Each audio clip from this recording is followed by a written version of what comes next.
Welcome back to Neuroconversant Leadership, where we talk about effective communication, especially in the STEM workplace. I'm Jeremy Doran, and I help great engineers become great leaders. Are you struggling with the transition from contributor to manager? Some of the things that made you so good at your job and helped you get that promotion are the very things that make your new role such a challenge. You want to learn more? Get ready. And with us today, we have Luigi Pecoraro. Luigi, welcome. Thank you. Good to be here. Reading through your bio, you have a long and distinguished career, which I could not do justice. So I'm wondering if you can spend 1 or 2 minutes telling us what you've done and what you do now. Yeah, we can kind of shorten that up. Well, for the first 10 years of my career, really was involved in training and development in corporate America, and then that developed into more executive coaching and career coaching for the next 10. And from there came into executive education in 2013. And, this is an area not many people know about, but it sits right at the intersection of academia and corporate America. We bring the best of our faculty research and teaching experience, and we bring it into the corporate workplace to help leaders there to upskill and develop themselves with the latest knowledge, skills, research that can help them improve themselves and their business. How much of leadership development and education is science and fact-based, and how much of it is kind of an art? Yeah, I mean, we try to bring the science. There's always the art. That's our job, is to look to where the evidence is and try to ground our learning both about leadership and using learning science from a teaching perspective. However, science isn't perfect, and it's not always a cause and effect. So you have to leave room for that interpretation. You have to leave room for that art, because no decision is perfect. So it's always a combination of the two. Well, wonderful. And I don't know if there's a difference or it's just different words. You talk about executive coaching and executive education. Are those two different things in your mind? And if so, how? Yeah, they are. Executive education is the title we use for the professional services group or firm. My organization, Other Executive Education, is the name we give to the group that does this work of bringing leadership training and leadership development to organizations. As we do that, we would include executive coaching as part of that program or as part of that service. It would be an add-on. It would be something that would complement and enhance the leadership development work we do. So we would bring coaches to the table. So it's often part and parcel of the mix of what we provide. And as I said, in my background, I had come into executive coaching in my career path, and I continue to do that as well.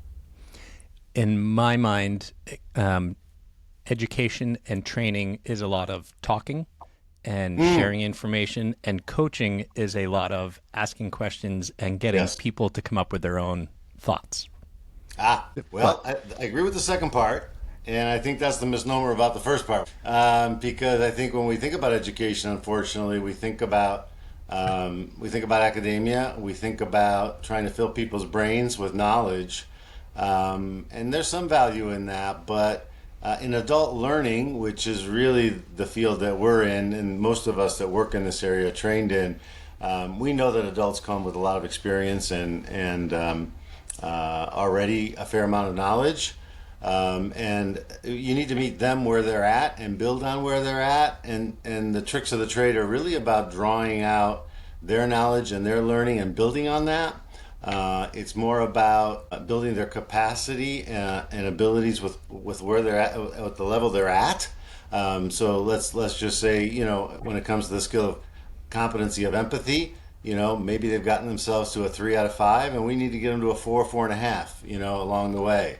It's not to convince them of whether the value of empathy is there, or, fill their head about empathy, but bring them along and build that capacity and skill. So we use a lot of experiential exercises, simulations, group discussion. We prefer to call, if we get into the lecture mode, we prefer to call it a lecturette, not more than about 10 minutes. Of information that they can digest and utilize right away. So we try to flip that whole notion of education on its head But it is a battle because, yeah, we are so stuck in that view that education is about filling people's brains. But I like to get into the root of the word educare, and educare really does literally mean to draw out the best in others. And I know that you share that philosophy with, and that means sometimes getting these misnomers out of the way. Getting these conceptual blocks out of our head, that somehow I know better and I've got to teach you, or I've got to fill you with this grand knowledge. No, you can come to understand this probably on your own. I'm just going to point you in the right direction. I'm going to help you see it, and I'm going to help you build on that knowledge. I love it.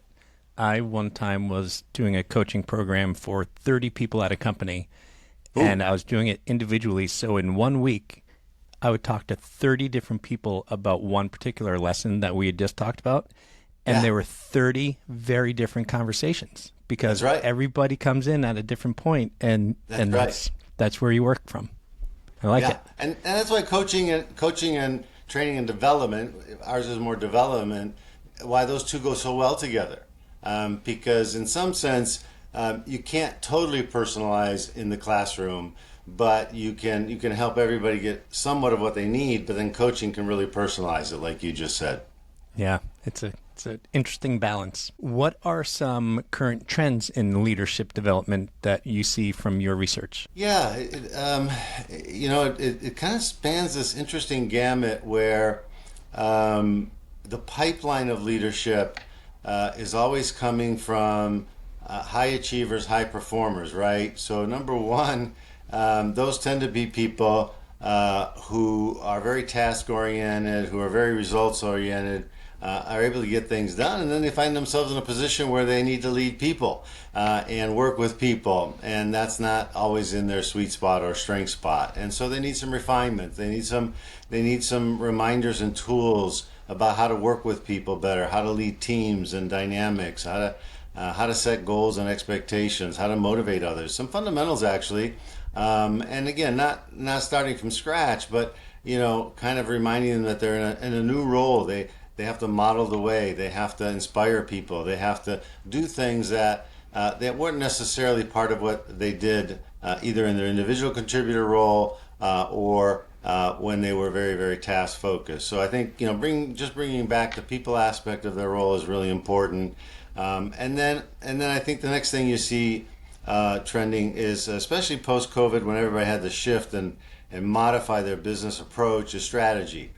People are really wrestling with strategy, and in the ever-changing dynamic, the global world that we live in, and the market changes, and now technology, layer technology on top of that, strategy with technology. Which technology can I best use to leverage the best strategy? And that's a lot of the conversation right now. And then the last year, AI, right? A lot of the technologies have been around, but now AI is adding a layer, especially generative AI, is adding another layer of both complexity and opportunity to simplify, automate, and make people more productive. So people continue to come back around to the conversation of strategy and technology is what I'm seeing. I like it. I'm going to go back to the first point you made about people who are very high achievers are now put into a role that is not necessarily something they've already learned, but it's also a big mind shift change for them because they were so productive and they took so much pride in getting a thing done. And now all of a sudden, they're not really getting a thing done. They're helping other people get things done, and it's a real struggle. Yeah, it's a big shift. It's a big shift for all of us. I know the first time I moved into a management role, the notion of getting things done through others. It takes time to really grasp what that means and how you do it. As opposed to trusting yourself, you knew if you could get it done in a timely manner. Now you had to trust people, enable people, support people, understand who's going to get it, who's the most reliable person, who may need more attention and time, who's all that, and so it feels like it takes a lot more time, and that weighs on people as to whether that's actually going to be productive or not. And so until you really learn to refine those assessments and interactions with people to know who you can play off of, whose strengths you can play off of, who you can count on. That's why you got to get to know your people, so that you can make those delegations and assignments, and people can rise up and also rise up and take responsibility. You can trust them. So it is a process, and I think that's the challenge. It takes time, 6 to months to a year to get to know your people enough to trust and understand what they can do for you. So historically, people have always talked about the golden rule, which is treat other people the way you want to be treated. And Right. I've found that's not a way that works in leadership. Have you got any Right. thoughts on that? Well, I thought you were gonna give it away and tell them what the right rule is. The platinum Well, rule, right? Do unto others as they want done to them, is really the right rule, right? And that's the notion of, I'm not here to get my team to do it the way I wanted to do it, or it's really about helping them get it done in the best way that their talents and strengths are going to achieve that. You need to play off of people's strengths, and I mean, I can't take credit off of that. Marcus Buckingham set that tone a long time ago, 20 years ago, about looking at strengths and playing off of people's strengths. And that just intuitively always felt right for me. Acknowledging that people are different, that people have different talents and abilities and strengths, taking advantage of that. I mean, I think good leaders, they want to put good people around them. They want to put great people around them. And they do that because other people have incredible strengths and talents to add value to the team and to the organization. And so that's about taking advantage of their abilities and skills that you don't have. So it's really about the platinum rule. Then it's what I want to do unto others as they need done unto them. How can I best serve them? That's really what's going to get you all the way. I used to call it the platinum rule, and then I found out that gold had gotten more expensive than platinum. Oh Like, well, well, I can't call it the platinum rule, so I yeah. looked up the most expensive metal on the periodic table of the elements, and it's rhodium.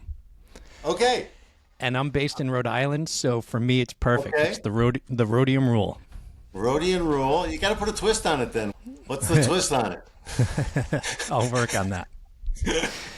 The follow-up question to that is very often people look at their strengths and weaknesses and they try to shore up their weaknesses. I've always Yeah. found it's more productive to focus on your strengths and really hone in on those, and it gives you a greater return on investment.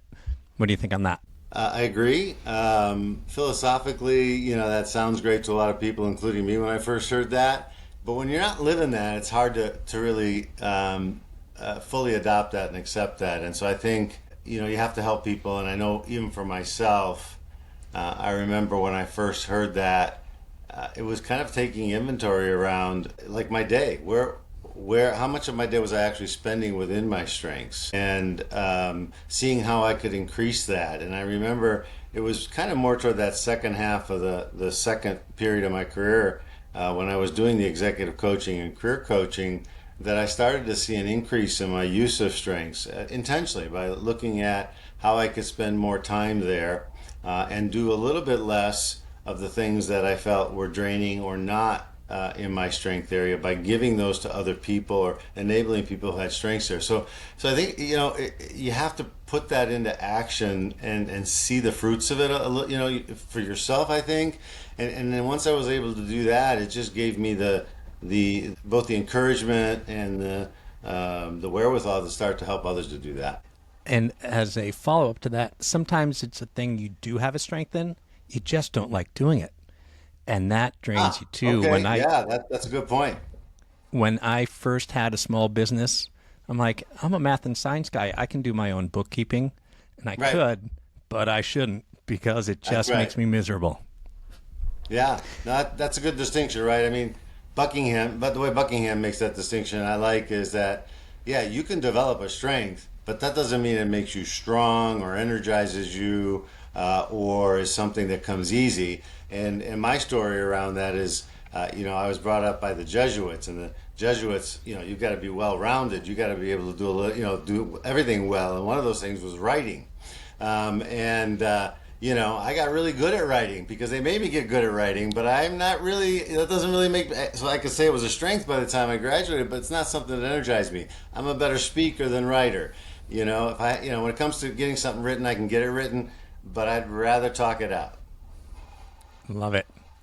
One of the things that I know you focus on is learning agility. Can you tell us a little bit more Yes. about what that means? Oh, I'm really excited about that. I am so excited about that.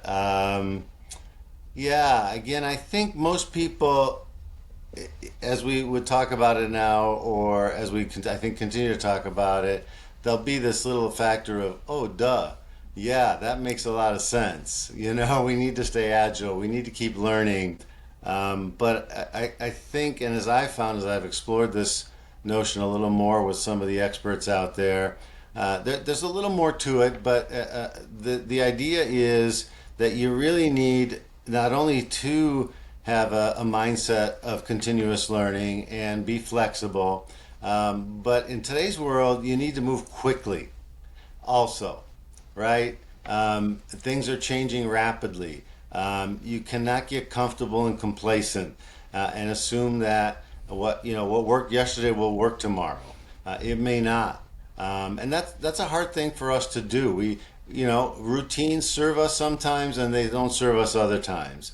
And we have to have that critical mind as to when those are the case. So I think learning agility, not only the concept but the measures, really begin to help us think self-critically about ourselves in terms of how well are we flexing, how well are we moving quickly enough in light of the environment and situation around us, and then how well are we taking in feedback and input from others about how well we're doing.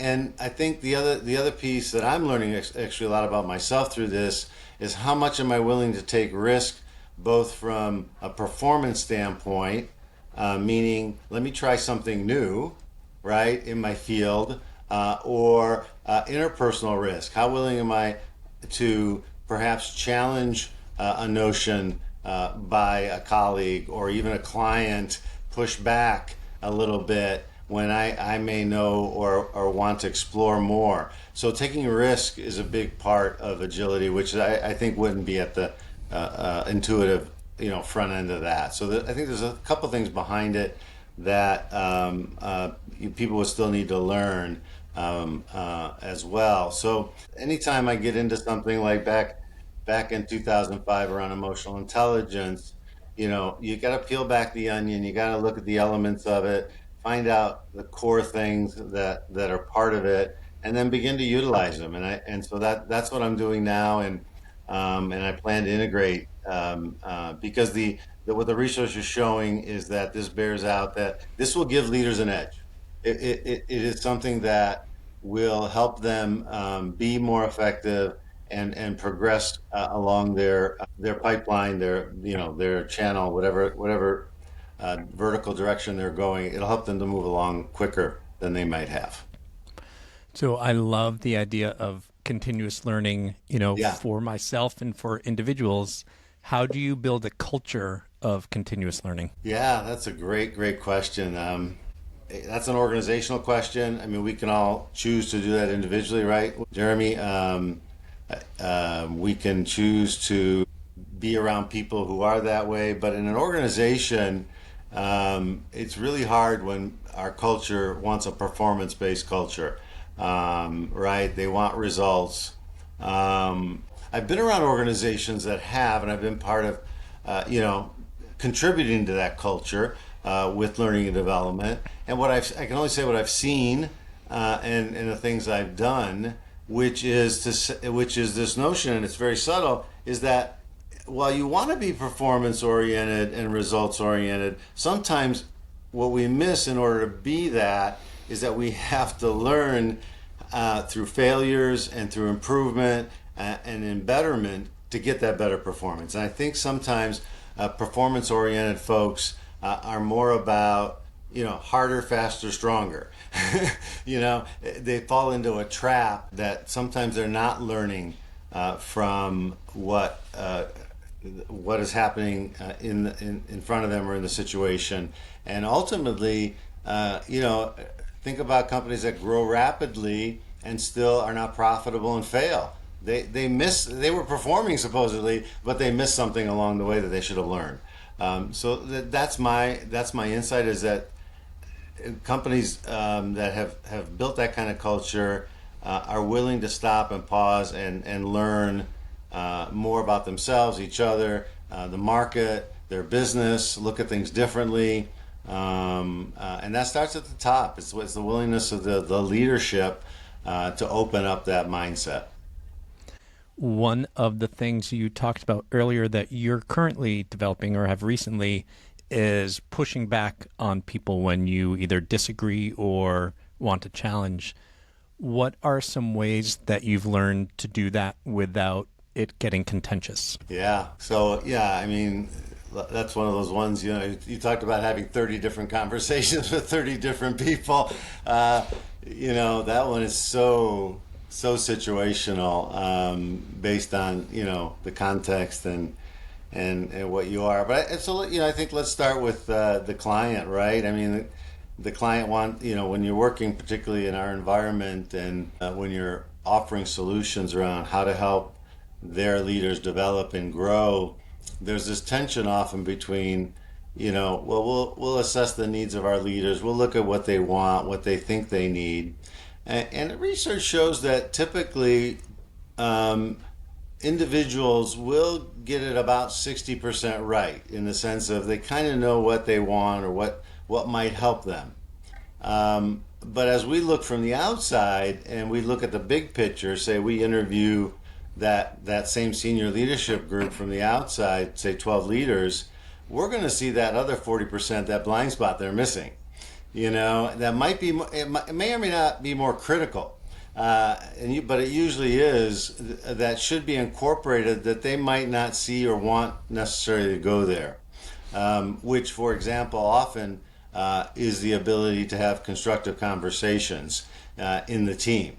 And so you have to be able to raise that in a way that says, yes, I see what you're seeing, but there is evidence that this also would be beneficial and helpful. And can we at least give this a try?